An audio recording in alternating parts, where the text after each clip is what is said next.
Hello, everybody, and welcome back to Presoteric. Today we are doing the poll results for the poll that just finished.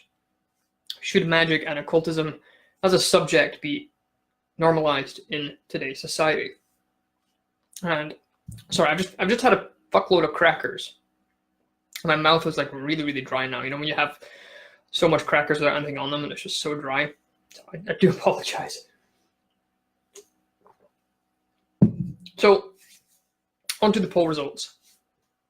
We do this every week, where we run a poll for 7 days, and we ask usually a yes or no question. It's a question that has two options because Facebook doesn't allow us to use any more than two.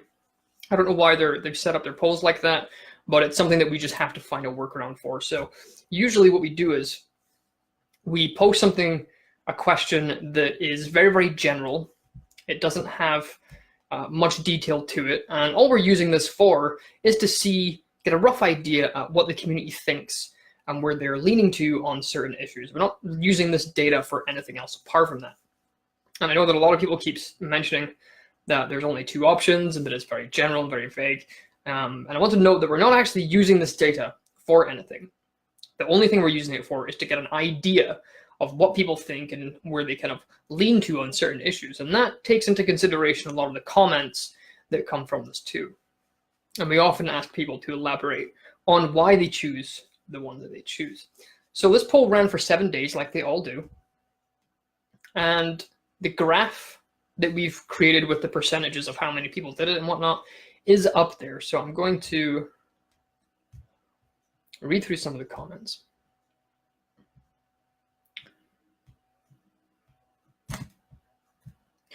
So at the end result of this poll, now it started on the 4th of April and it ended not yesterday, but the day before. We had 460 votes, which is a decent enough number. We were trying to get to 500, but we just didn't have enough time. And 66.7% of people, which is roughly 307 votes, said that they think that magic should be normalized in today's society, and 33.3%, which is around 153 votes, said that it shouldn't. On the graph here is posted in the links there so that you guys can actually see that. And one of the comments that we got very often was the word occult. It means hidden, it means secret, and we know that. We know that the word occult by literal definition means hidden. But you also have to consider what's called a working definition, which is not the literal definition, but the way in which it is applied. And most people in this community use the term occult to refer to subject matter that is in our various communities, occult-related subjects. And I wanted to make that clear before we went any further in this. A lot of the comments that we got, I have the poll up here. I'm not going to read out anyone's name. I believe that magic should be normalized, stepping out of the comforts of tradition and into the age of science and psychology. This relinquishes the need to believe just as a supernatural force that caused the magicians to work and brings actual solid evidence as to why it worked. What does normalization look like? Does it look like any other religion out there? A lot of people said, why not? Abrahamic religions are taught in schools, have temples, and everyone has the freedom to worship those. Why can't magic, occult, pagan denominations have the same right to practice without fear of prosecution by society? There are people who were on the fence who said yes and no. These ideas can free many, but it can also hurt many. Lots of folks are strong enough to deal with that ground of a shift in reality, and others are not. Secrecy isn't just about keeping practitioners safe, but also keeping these ideas from those who would harm. Very true. The mystification of the occult knowledge has created room for diabolism to thrive. Access to occult knowledge exposes one to the pros and cons of its application, and it could help reform so many maladjusted personalities in the world today. Someone said, I don't think normalization is as important as the access to information from great teachers, and that was one of our favorite comments that we got. So a lot of varying opinions on whether or not magic should be normalized. And we here at Presoteric do not just agree that magic should be normalized, but are actively working towards that normalization. Myself and Kinsey, one of our leading directors, was on Widdershins, run by Uncle Birch's radio show, and that was the whole topic of that show. Now, we don't just agree that magic and occultism should be normalized, but we have coined it as one of our main goals as a company and project. Now, one of the most common comments we received was along the lines of, if it becomes normalized, then it's no longer a cult. And this was what led us to then create the poll that we have now, which is, does the occult, or the subject matter of the occult rather, benefit from being hidden? And I'm very anxious to see how those results come out, especially if we have a lot of the same people casting their votes in, which we're hoping that we will. And we'll make sure that we take a look at those too, because there's a lot of people who were agreeing that magic should be normalized. And in this poll, it was very, very almost one-sided throughout the whole way. We had a very large majority that wanted magic to be normalized. And yet on our poll currently, as it stands right now, that's, does the occult benefit from being hidden? We have a large majority of people who say that it does benefit.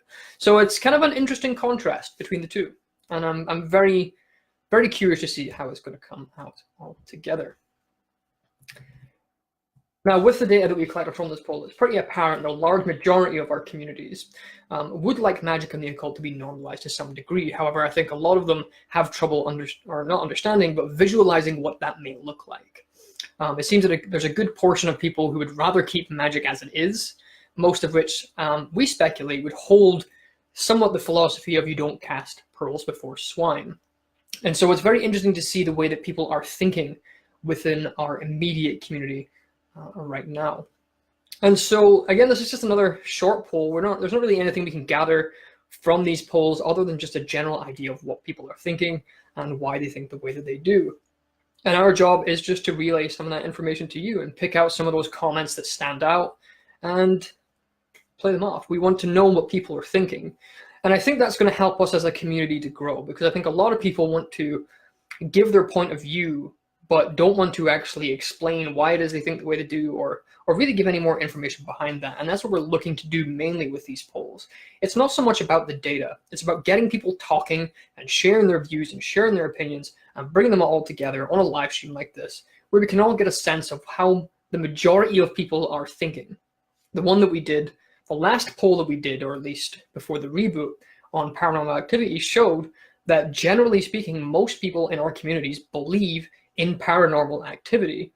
And that has led us to now consider doing a series on paranormal investigation. I've contacted a local group nearby in the United Kingdom that do paranormal investigation, and I'm going to be meeting with one of the leading guys at one point to discuss setting up potentially a series of Presoteric that does essentially ghost hunting. But obviously it's going to be done under a very different light than how any of these other shows go. Now, additionally, we're looking to do podcasts with people in these various different areas, people who are classed as experts, and see what they have to say about all of these various different topics.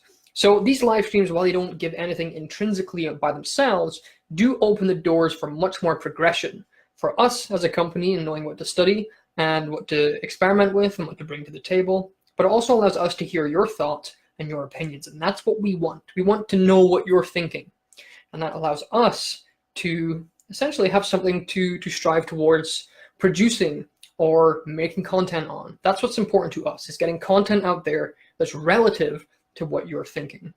So before I end this here, I just want to say that the next part of Mind Virus, the thought vaccine, has been uploaded, and that's talking directly about the mind. There are 3 parts up already: the introduction, the pollution, which is the first chapter talking about a lot of the issues that we see within our community, and the mind, which goes into basic psychology, basic structure of the mind, more specifically looking at Freud's psychoanalytic theory, as well as a little bit of Jung in there too. And it gives an all-round kind of understanding of how the mind works in terms of association and parts of the mind. And the next part, which will be uploaded tomorrow, is going to be talking about psychological phenomena such as placebo, pareidolia, idiomotor responses, and how all of these things fit into magic. So I want to thank you all for watching.